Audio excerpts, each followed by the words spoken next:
Merhaba arkadaşlar, kanalıma tekrar hoş geldiniz. Güzel yazlık pullu bir iple bir bluz çalışması yapıyoruz bu defa. Ben zaten ördüm iki parçayı, henüz birleştirmedim. Birleştirmeyi size göstereceğim. Şöyle isterseniz şöyle bir tek katına bakalım. İki parça örülüyor, ikisi de aynı şekilde örülüyor. Sonra buradan kenarlarından birleştireceğiz.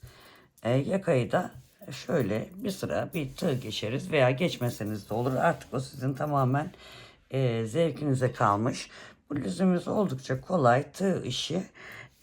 Tığ olarak nerede tığım? 5 milimetre bir tığ kullandım. İp olarak yine sarma, pullu, saten floş bir ip kullandım. Kilo işi ip satan yerlerden alabilirsiniz. Ben şimdi size bir ölçü vermek istiyorum hemen. Şöyle. Bluzumuzun eni 51 santim. Şuradan omuzdan itibaren de 58 santim. Bu uzunluğu siz istediğiniz kadar yapabilirsiniz. Yakadan aşağıya uzunluğu da 53,5 santim olmuş. Şimdi ben size örgünün nasıl olduğunu anlatacağım. Yine ben her zamanki gibi biliyorsunuz numune çalışıyorum. Tığ örgüsünde de şiş örgüsünde de mutlaka bir numune çalışıyorum santimi modele göre uyarlamak için. Şimdi şöyle baktığımda bunu biraz daha küçük şişle ördüm ben. Tığla örmüştüm. Şöyle baktığınız zaman 16 santim olarak değerlendirdim. 16 santimi şurada kaç santim yapacağıma göre diyelim ki bu 16 santimden oluştu. Siz diyelim kaç santim yapacaksınız? Bu 16.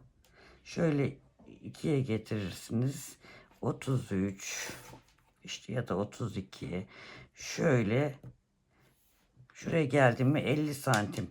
Yani 2, 4, 6 santimden 6 tane bu motif örneği uyguladığınız zaman hemen hemen 50 santim yapıyor. Ben bunu bu ütüsüz hali ben bunu biraz ütüledim arkadaşlar. Şimdi o şekilde yani numune ölçüp kendiniz kaç santim yapmak istiyorsanız ona göre böyle gösterdiğim gibi ölçerek yapabilirsiniz. Şimdi örneği hemen göstereceğim size. Örnek 15 ilmek artı 6 ilmekle diyorum hep şişe gidiyor. 15 zincir artı 6 zincir olarak oluşuyor. Yani model olarak diyelim ki 1, 2, 3 tane yaptığınız zaman 15, 15, 15, 45 artı 6 diyelim ki 51 ilmek başlayacaksınız. Yani her motif 15 ilmek olarak gidiyor. Bir de artı 6 ilmek uygulayacaksınız. Ben şimdi size bu modeldeki gibi iki taneden bir örnek oluşturacağım. Şu şekilde hemen 1, 2, 3, 4, 5, 6, 7, 8, 9, 10, 11, 12, 13, 14, 15, 16, 17, 18, 19, 20, 21, 22, 23, 24, 25, 26, 27, 28, 29, 30. Yani iki tane model artı 6, 30, 31, 32, 33, 34, 35, 36 tane zincir çekiyorum. Bir de artı bir çekiyorum. Her zincire sevgili arkadaşlar şu şekilde batarak üzerine almadan sık iğne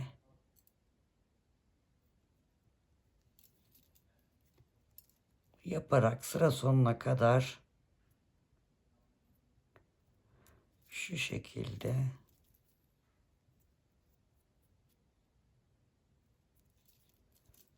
sık iğne yapıyoruz. Sonuna kadar sık iğne yapalım. Sık iğnemizi yaptıktan sonra 1, 2, 3, 4 tane zincir çekiyorum. Dönüyorum. Şu hemen dibine değil, bir sonrakine batarak trabzan yapıyorum ikili. Yani 2 seferde çekiyorum.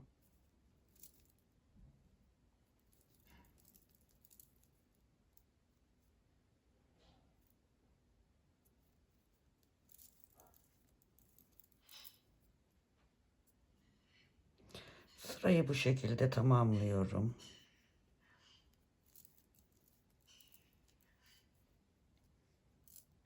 Sırayı tamamladıktan sonra bir zincir çekiyorum, dönüyorum.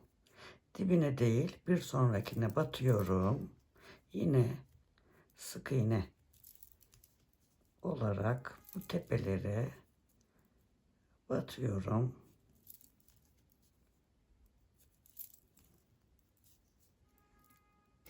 Evet, tamamladık. Bu şimdi zemin çalışmamızdı. Zemini tamamladık. Artık modelimize geçiyoruz. Şimdi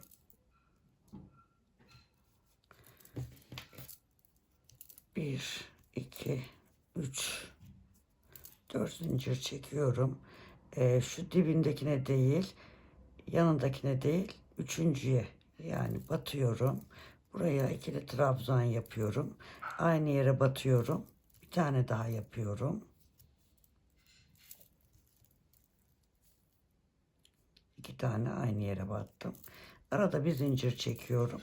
Aynı yere iki trabzan daha yapıyorum. Şu şekilde oluşturdum. Şimdi 1, 2, 3 zincir çekiyorum. Sonra sayıyorum.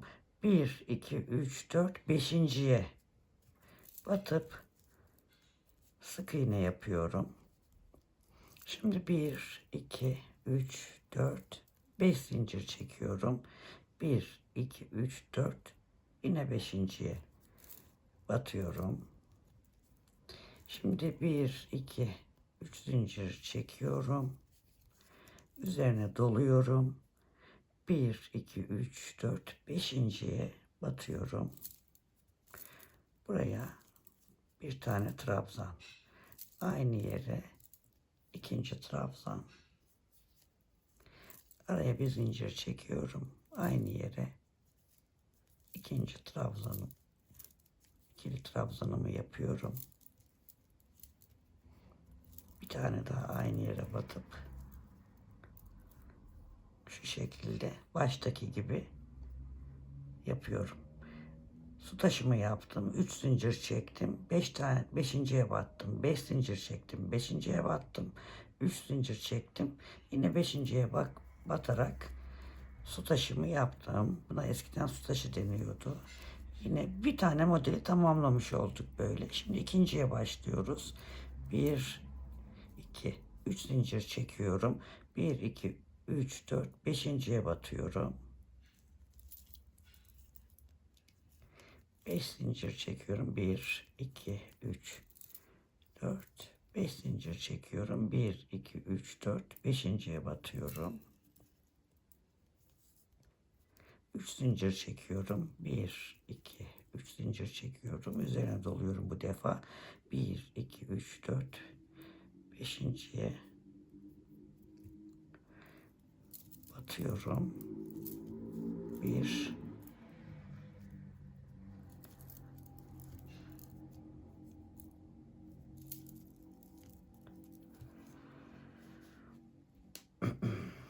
2 tane trabzan yapıyorum. Bir zincir çekiyorum. 2 trabzan yapıyorum. 2 trabzan, arada bir zincir, 2 trabzan yaptım. Arkadaşlar hemen yanındakine batıyorum. Şuraya bir tane trabzan yapıyorum. Bakın şu şekilde. Aynı baştaki gibi. Şimdi modelimizin ikinci sırasına geçeceğiz. 1, 2, 3, 4 zincir çekiyorum. Dönüyorum. Bunlar hep aynı. Ortaya batıyorum. Aynısını yapıyorum. 2 trabzan, bir zincir, boşluğa 2 trabzan. Bunlar hep böyle. Şimdi 1, 2 zincir çekiyorum. Şu 3 tane zincir yapmıştık ki onun boşluğa batıyorum. Sık iğne şeklinde. Üzerine doluyorum. Bakın şu 5 tane zincir çektiğimiz boşluğa batarak buraya ikili trabzan yapmaya başlıyorum. 1, 2, 3, 4, 5, 6 ve 7 tane boşluğa ikili trabzan yapıyorum. Ve hiçbir zincir çekmeden direkt şu üçüncüye zincir çektiğim boşluğa batıyorum. Bakın şu şekil oldu. Burada yine 1, 2 zincir çekiyorum. Ve yine su taşı modelinin ortasına batıp yine su taşı uyguluyorum. 2 trabzan yapıyorum. Bir zincir yine aynı yere. 2 tane trabzan yaptım. Şimdi burada yaptığımızın aynısını yapacağız. 2 zincir boşluğa batıyorum. Sık iğneyle üzerine alıyorum. Bu 5 zincir çektiğim yere 7 tane trabzan yapıyorum. 1, 2, 3, 4, 5, 6 ve 7. Direkt şu 3 zincir çektiğim boşluğa batıyorum. Oraya bir sık iğne ile tutunuyorum.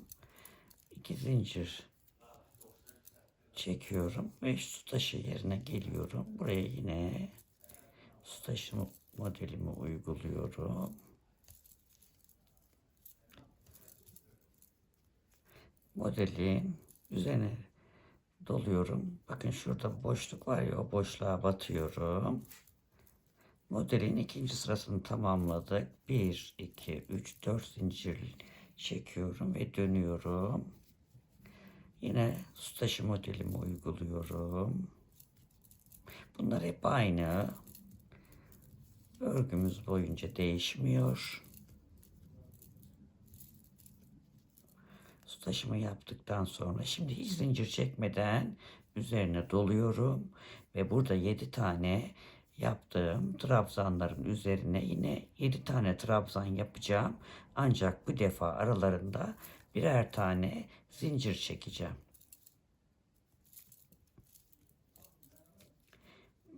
Bir zincir, trabzan, bir zincir, trabzan, bir zincir, trabzan, bir zincir,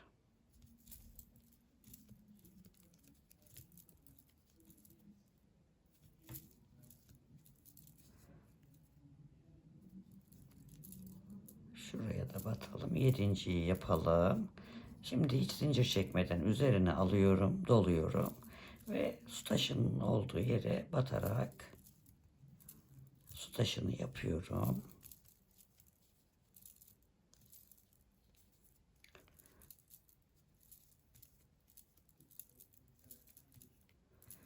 Yine üzerine zincir çekmeden üzerine dolayıp bu 7 tane trabzan yaptığımız bir önceki sırada aynı yere aralarına birer zincir çekerek 7 tane trabzan yapıyorum.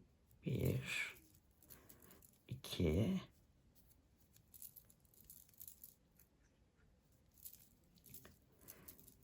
3, 4,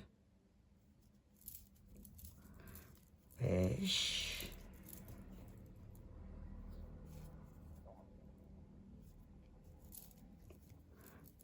6 ve 7. Yine hiç zincir çekmeden üzerine dolayıp su taşımı yapıyorum.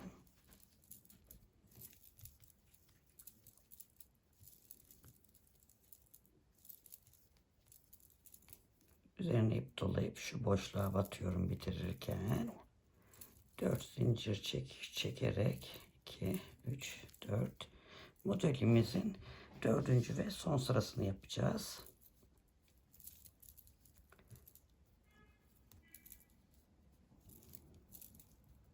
Buraya su taşı, bir zincir, 2 trabzan. Şimdi arkadaşlar yine hiç zincir çekmeden üzerine doluyorum. Bu 7 tane birer zincir çekmiştik, aralara batmıştık ya. Şimdi bunun birinciye değil ikinci kafese batıyorum.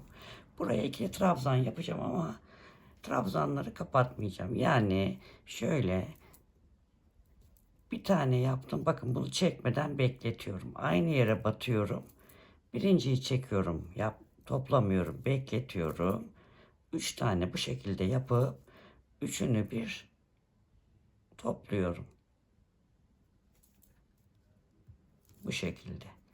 1, 2, 3 zincir çekiyorum araya. Üzerine doluyorum. Yine hemen yanındaki boşluğa bir çekmiyorum, toplamıyorum yani kapatmıyorum trabzanları. Sonra üçünü bir kapatıyorum. 3 zincir çekiyorum. Üzerine alıyorum. Bir sonraki kafese geliyorum. Yine 1, 2,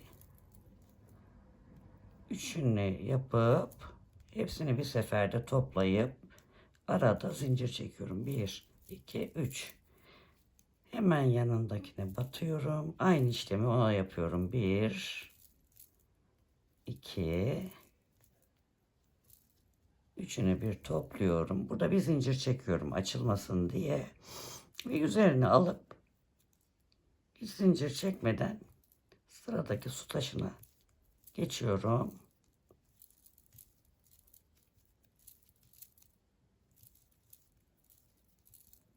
Eğer hızlı olduğumu düşünüyorsanız videonuzun hız ayarları var biliyorsunuz. Ayarlara girip çalma hızını düşürebilirsiniz.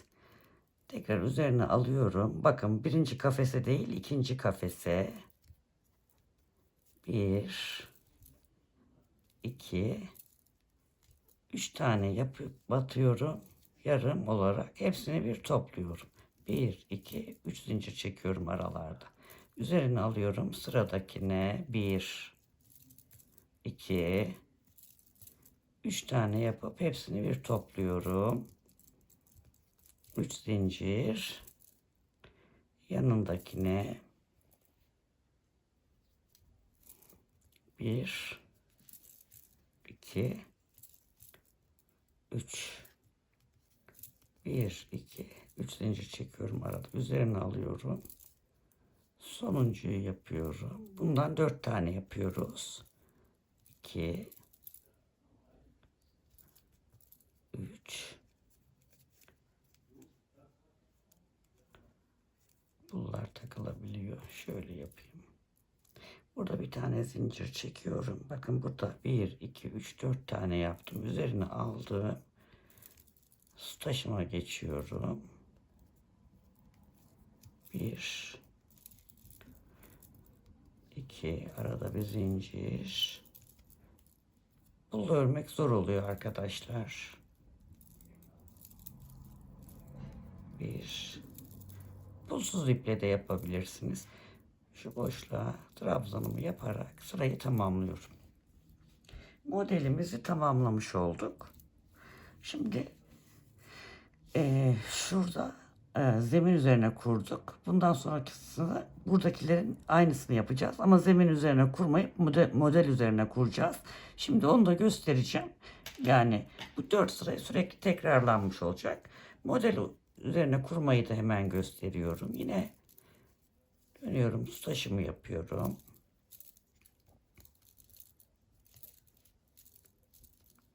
Arada bir zincir. Evet, su taşımı yaptım. Şimdi şu zincirle 3 zincir, 5 zincir, 3 zincir çektiğim ilk sıra modelimin ilk sırasındayım. Şimdi onu hemen yapacağız. Şimdi burada yine 1, 2, 3 zincir çekiyorum. Şu ilk şu topladığımız şu 4 tane yapmıştık ya.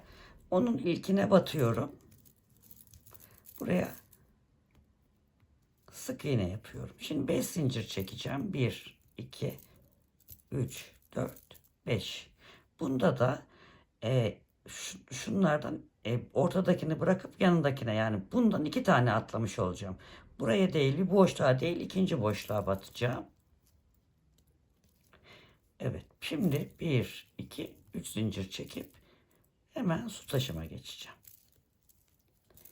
Yani model üzerine de bu şekilde yerleştirmiş olacağız. Şimdi şunu da gösterdikten sonra bundan sonra zaten aynı şekilde devam ediyor. Evet, su taşını uyguladıktan sonra 1, 2, 3 zincir. İlk önce bakın şuradaki boşluğa batacağım arkadaşlar. Şuna battım ilkine. Şimdi 1, 2, 3, 4, 5 zincir çekiyorum. Yanındaki boşluğa değil, ikinci boşluğa batıyorum. 3 zincir çekiyorum. Burada hemen su taşını geçiyorum.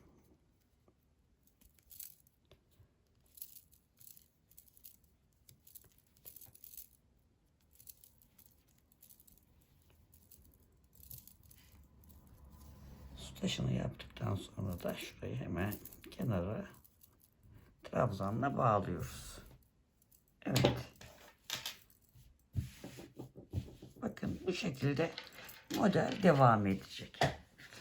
İsterseniz bu gösterdiğim bluzu uzatıp elbise de yapabilirsiniz. Bu şekilde de yapılabiliyor. Şimdi bu ipi ben hemen şuradan keseyim. Şöyle, bu benim bir önceki yaptığım model. Bakın bunu küçük tığla yapmış demiştim size. Sanırım bunu 3,5'la yapmış olabilirim. Şimdi 5 numarayla 5 milimetrelik tığla yaptım. Tığlar arasındaki farkı da böylece görmüş oldunuz. Aynı ip, tığ farklı. Şimdi şunları kenara alayım. Şimdi örgümüzün burası tersi. Tersinin yüzünü anlarsınız zaten örgünüzden. Buradan belki kameradan anlayamayabilirsiniz. Burası düzü, burası tersi. Şöyle düz yüzünü buraya getireyim. Şöyle bir bakayım. Arkadaşlar ayıracağız ya, kol yeri ayırmamız gerekiyor. Şöyle 20 santim ayırırsam bakayım şuradan 1, 2, 3, 4 model. Yani şuraya şu ilk zincir çektiğimiz modelin başlangıç yerine bir işaretleyici koyalım. Aynı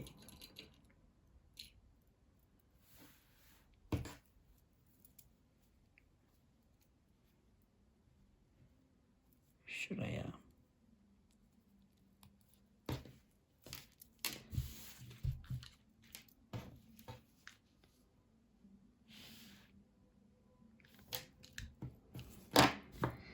Bunu da alalım. Diğer parçamız bu.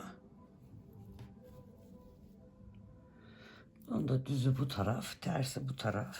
Düzü içe gelsin. Yani ters kısımları dışarıda kalacak. İki yüz birbirine baktı. Şu şekilde. Onu da ayarlayalım. 1, 2, 3, 4. Şunun başlangıç yeri. Yani şuraya. Şundan ikisini aynı yere takabiliriz.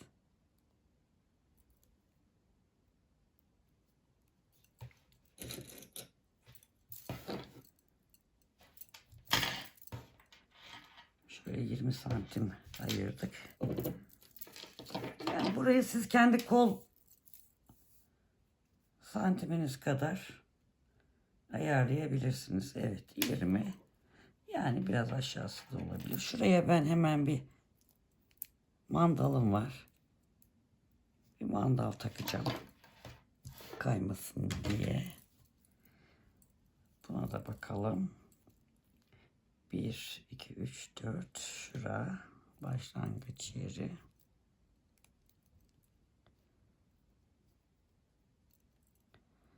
Şunu da şöyle işaretleyicimizi takalım. Yani örerken ikide bir geldik mi gelmedik mi dememek için. Şöyle açılmasın diye bir mandal da taktım. Şimdi arkadaşlar ipimizi alalım. Omuzu da aynı şekilde birleştireceğiz. Yanları da aynı şekilde birleştireceğiz. Şimdi daha ince tığ olabilir. Ben şu anda yanımda yok. Şimdi size göstermek için şöyle göstereyim ya. Yalnız sabitlemeyeceğim. İçeride tığımla belki daha küçük tığla yapabilirim. Şöyle birleştirdim. 2 zincir çektim. Sık iğne ile birleştirdim. Burada şu su taşlı boşluklarımız var. Bu boşlukları denk getireceğiz arkadaşlar. Yoksa uzunluk kısalık değişir. Denk getirerek şöyle boşluklara bak şöyle ölçe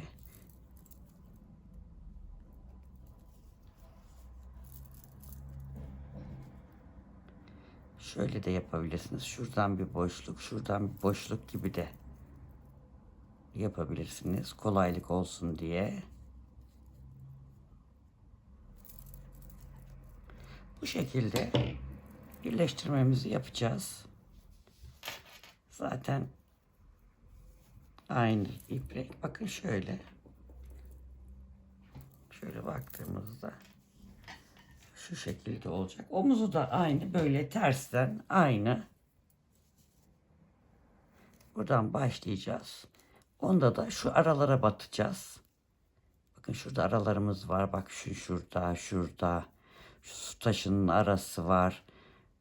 Sonra bakın şurada boşluk var. Şu üçlü yaptıklarımızın onların aralarına bata omuzu da birleştireceğiz.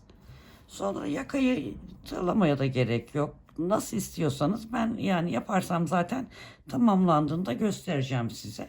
Bu şekilde yaparak bluzumuzu tamamlayalım. Bitmişini de ben sizlere göstereceğim arkadaşlar.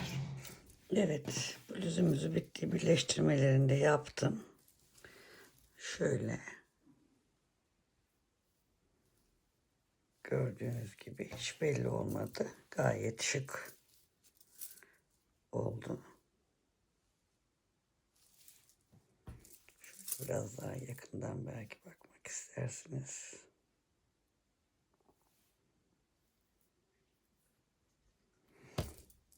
Yakaya bir şey yapmadım arkadaşlar. Omuzları da birleştirdim. Şu şekilde. Yapacak arkadaşlara kolay gelsin diyorum. Kanalıma abone olmayı lütfen unutmayın. Abone olup zil butonuna basarsınız. Bundan sonraki videolarımdan haberdar olursunuz. Bir sonraki videoda görüşmek üzere. Sevgiyle kalın. Hoşça kalın arkadaşlar.